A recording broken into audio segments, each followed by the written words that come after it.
Bonjour et bienvenue pour la leçon numéro 8 qui portera sur une composition décorative piquée, style chemin de table. Nous aurons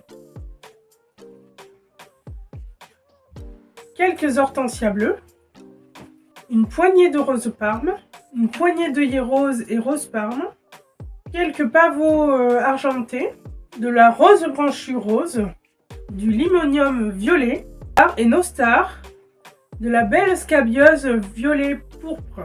Donc c'est parti pour composer ensemble cette magnifique composition. A tout de suite. Donc là nous commencerons par piquer nos hortensias. Voilà, donc nous les taillerons très courts comme pour toutes les fleurs dans le chemin de table. Car ça doit être un chemin de table, ça doit former une ligne au milieu de votre table. Excusez-moi pour mon dos, mais je suis obligée de passer pour aller au bout de la composition. Donc nous piquerons en quinconce tous les hortensias, du début jusqu'à la fin de la composition. Et surtout, je le répéterai jamais assez, mais il faut toujours retailler en biseau ces fleurs, même dans une composition. Car ça leur permet de mieux boire et d'être mieux piqué. Car le biseau forme une sorte de flèche ou de pic qui permet de mieux insérer la fleur. Donc il est vraiment conseillé de couper en biseau chaque tige de chaque fleur et de les mettre l'une après l'autre dans la composition. Il faut prendre son temps, on n'est pas obligé d'aller vite, on prend son temps pour piquer. C'est des fleurs qui ont quand même une tige fragile et qui sont assez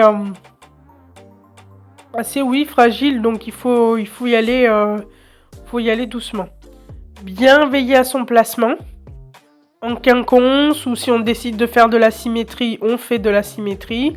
On les met toutes au même endroit de façon symétrique.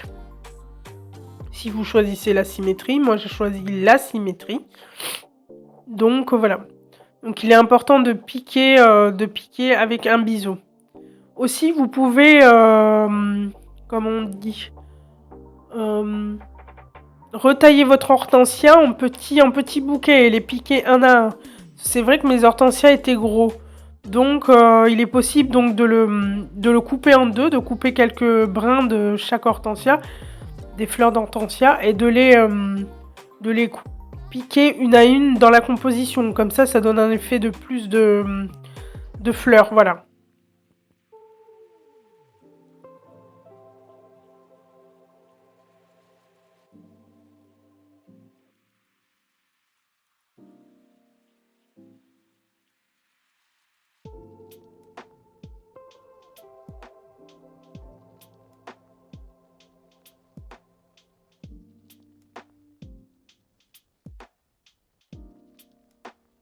Aussi, il arrive que certaines roses aient des pétales un petit peu mâchés, donc n'hésitez pas à les enlever aussi avant de les mettre dans votre composition. Les clients ont horreur de voir une fleur qui n'est pas totalement clean, totalement parfaite, comme si elle était juste sur le pied. Donc, il faut bien nettoyer ces fleurs avant. Normalement, on le fait avant, donc faites-le avant de les piquer. Je sais que pour les anciennes, ça peut être quelque chose de logique, mais c'est vrai que pour les personnes qui débutent, elles pensent pas toujours à nettoyer leurs fleurs avant, mais c'est quelque chose qu'il faut faire avant. Voilà. Sinon, on perd du temps, donc il faut le faire avant.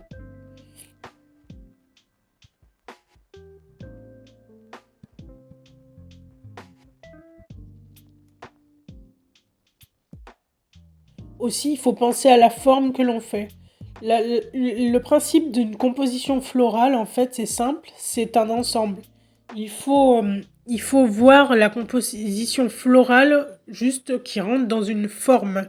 La forme va vous donner ensuite une proportion pour piquer vos fleurs. Donc il faut respecter les proportions. C'est pour ça que j'ai commencé par piquer les hortensias de part et d'autre de l'arrangement pour qu'il y ait une proportion par la suite, pour que je respecte une proportion au niveau de l'hortensia, qui est la fleur la plus massive de l'arrangement.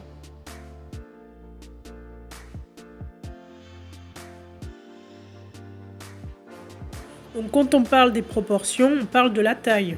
Voilà, on parle de la taille de la composition.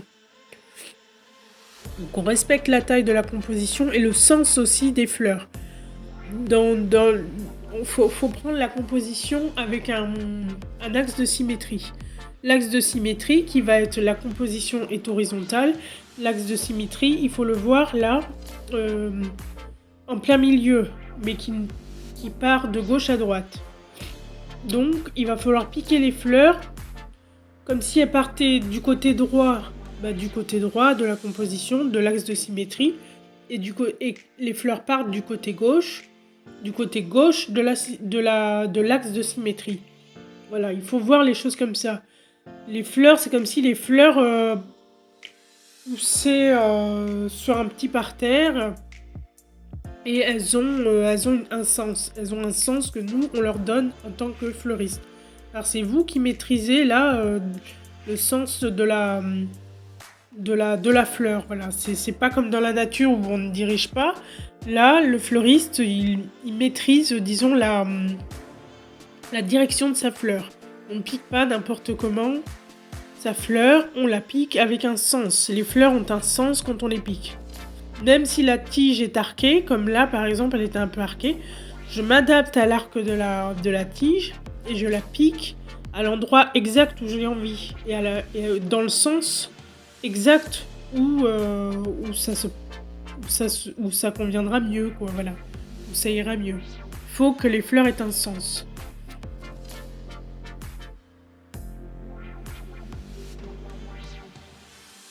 Aussi, il faut penser à bien mélanger les couleurs si vous ne travaillez pas par masse. Là, je travaille pas vraiment par masse, je fais un petit parterre là, un petit mélange de couleurs. Donc, il faut bien, comment on dit, équilibrer au niveau des couleurs. Il ne faut pas qu'il y ait trop de pourpre d'un côté, pas assez de l'autre. Il faut voir toujours par rapport à cet axe de symétrie. Et l'axe de symétrie va vous permettre après de bien dispatcher vos fleurs, vos couleurs et vos fleurs. Voilà.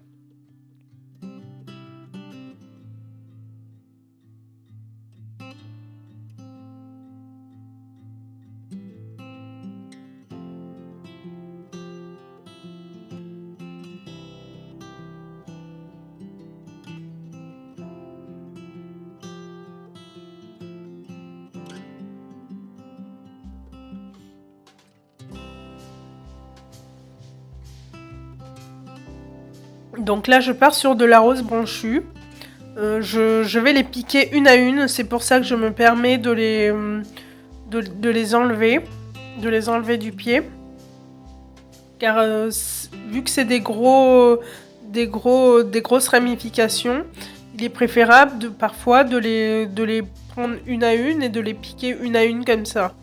Voilà, c'est beaucoup plus joli. Et après, vous maîtrisez comme ça beaucoup mieux la disposition de vos fleurs. Parce que si vous prenez une rose comme ça, ramifiée, qui est très fournie, vous n'allez pas pouvoir mettre ce gros paquet sur votre composition, non. Comme pour l'hortensia, vous faites des petits bouquets et vous les piquez. Et vous retaillez toujours en biseau pour que ça passe aisément dans la mousse. Voilà. Et que ça boive bien.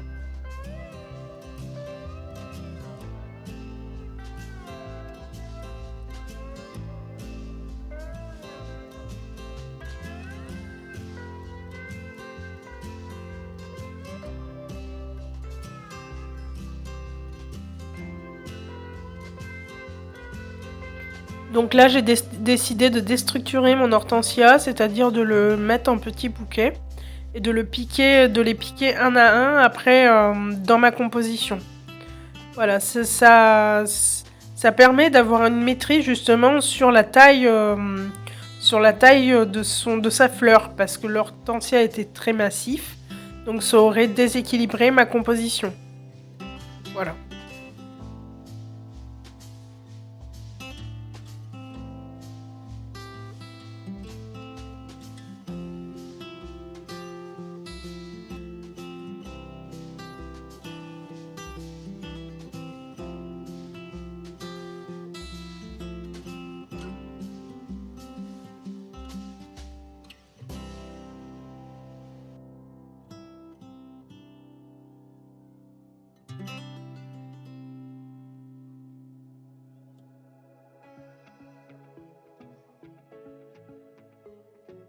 Et à partir du moment où on a la forme donnée par les hortensias, il est beaucoup plus facile de combler les trous comme je le fais. Donc je prends des petits bouts de rose, je les retaille et je comble les trous, mais de façon harmonieuse. Je mets pas trop de rose branchu d'un côté, et voilà, comme je vous ai expliqué tout à l'heure.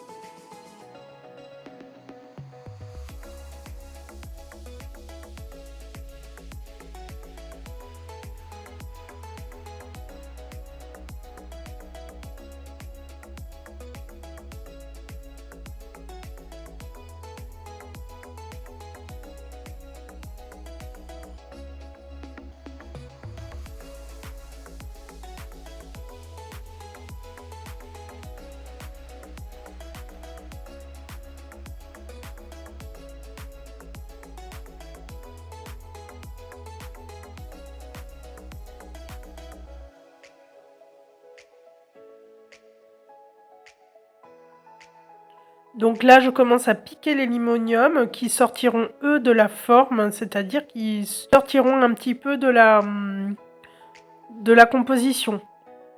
Ça permettra en fait de déstructurer un peu ce côté massif que donne l'hortensia et ça allègera un peu l'aspect visuel et esthétique de la composition.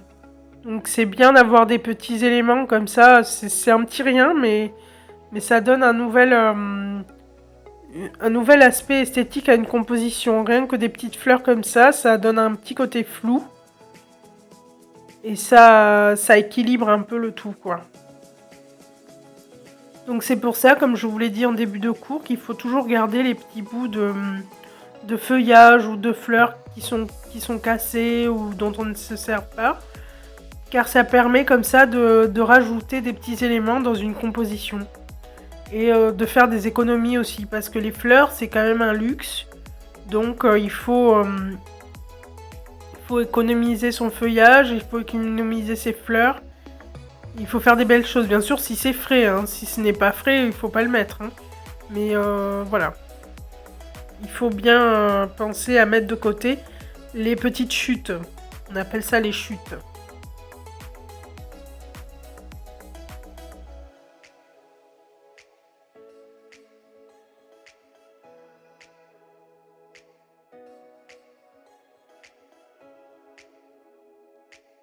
Et même les chutes, tout ce qu'on place dans la composition, même les chutes, doivent être proportionnées et équilibrées. Voilà, on ne met pas des fleurs beaucoup trop hautes par rapport à la composition. Il faut que ça soit équilibré et que ça respecte la forme générale de la composition. Et le sens. Les fleurs ont un sens, il faut vraiment respecter le sens.